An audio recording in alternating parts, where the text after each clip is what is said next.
Assalomu alaykum, hurmatli obunachilar, yaxshimisizlar, sihat salomatmisizlar? Xo'p, bugun biz 5 qavatli panelli domli 3-qavatli 3 xonali kvartirani ator qilishga kelganmiz. Nazarda aytsangiz, Buxoro shahar 6-ukrom. 6-ukrom bilasizlar, 6 metrli balkoni bilan zvezda. Hamma shu domlarga talab katta. Uylar katta-katta, tualet xonalari alohida, uylar xonalari ham alohida bo'ladi. Aynan hurmatli uy bekasi, ya'ni uy egalari ho'jonamiz pul zarur bo'lgani uchun uy sotyaptilar. O'zi olganlariga desa, adashmasam 2 oy, 3 oycha bo'lib qo'ygan ekan. Hozir shunaqa vaziyat bo'lib qoldi, o'sha uchun sotaman deyaptilar. Kadastr hujjatlari joyida, ya'ni kadastr hujjatlarini qo'limizga olishdan maqsad ko'pchilik bizdan so'raydi. Uyda oldi sotishga nima farqi bor? Biz ikkilamchi kredit qilsak nima bo'ladi deydilar. Hurmatli obunachilar, men sizlarga bir vaqtda va'da berdim, nasib bo'lsa bank haqida ham, bank xodimlari bilan ham bitta video qilib chiqaraman. Aynan hozir men sizlarga bitta ma'lumot berib o'tmoqchiman. Aynan uyda kadastr hujjati, agar siz oladigan uyingizda, mana bu uyda olinganiga 2 oycha bo'ldi.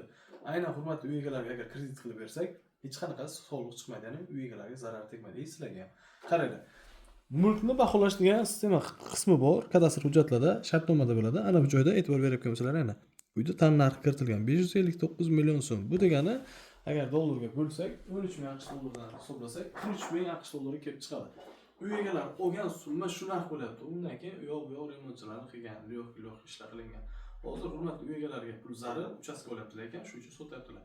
Agar kimda kim shu uyimizni xarid qilmoqchi bo'lsa, pastda nomerimiz bor, bog'lanib olishlaring mumkin. Aynan shu uyimizda ikkilamchi kredit asosida xarid qilib olishlaring mumkin. Eng asosiy joyi shuni aytmoqchiman.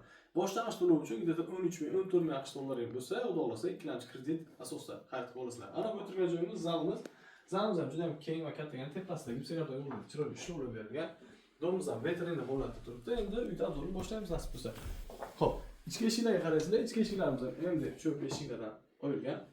Hurmatli obunachilar, tashqi eshigimizni ham ko'ryapsizlar, zamonaviyga almashtirgan. Kirganimiz ham perxojinlik qismi. Uylarning proyektini ko'pchilik bilan ikki tarafdan proyekt yo'lab keling. Ana bu detiskimiz akkurat degan oynalar, akkurat romlar qo'yilgan. Ana bu ular isitish tizimi sentralniy bo'ladi.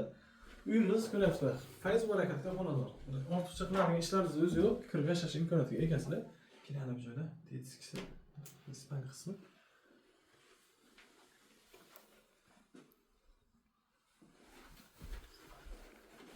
To'g'ri tushunasizlar, kichkina to'ylayotgan shu gapirolmadik. Xo'p, ana bu joyda sanuzor. Bu sanuzorni bitta qilgan ekanlar. Batalka kafir qilingan, esi cho'p bemalol razdellik qilib olish imkoniyatiga egasizlar. O'sha bu qismda 6 metrli balkonimizga o'tamiz. Xo'p, 6 metrli balkonda ham ko'ryapsizlar, to'liq kukunli kartonlar joylashtirib qo'yibdilar. Sistem plotdan odamlar yashagan, bu yerda bunaqa bardak emas, ijarachi yashamagan, top-toza turibdi uycha. Tashqari atmosferaga bitta baho berasizlar. Parkovka, test plashatka, maktab, bog'cha hammasi dasturli joyda joylashgan. Endi uyda narxi albatta. Uyda narxini o'zimiz aytib o'tamiz. Xo'p, uydagilar juda ham boshqa narx baholagan ekanlar. Endi biz ham qo'ldan kelguncha harakat qildik, 45-46 dedilar. U yoq bu yoq qilib 44.500 AQSh dollariga baholab qo'ydik. Ozgina savdochasi bor, nasib bo'lsa kelsalaring, jiddiy o'tib beraman debdilar. Kelinglar, savdolashib olinglar. Yaxshi kunlaringga xizmat qilsin. Uydagilarga pul zarur, aynan zarur bo'lgan joyni aytib o'tamiz. Uydagilarga pul zarur. Shunaqa kvartira qidirib yurgan yaqinlaringizga videomizni ulashib qo'yinglar, zero manfaatli bo'ladi. Tembol ikkilamchi kreditga ham chiqadi. Ugloviy emas, o'rtada joylashgan. Yaxshi kunni ko'rishguncha.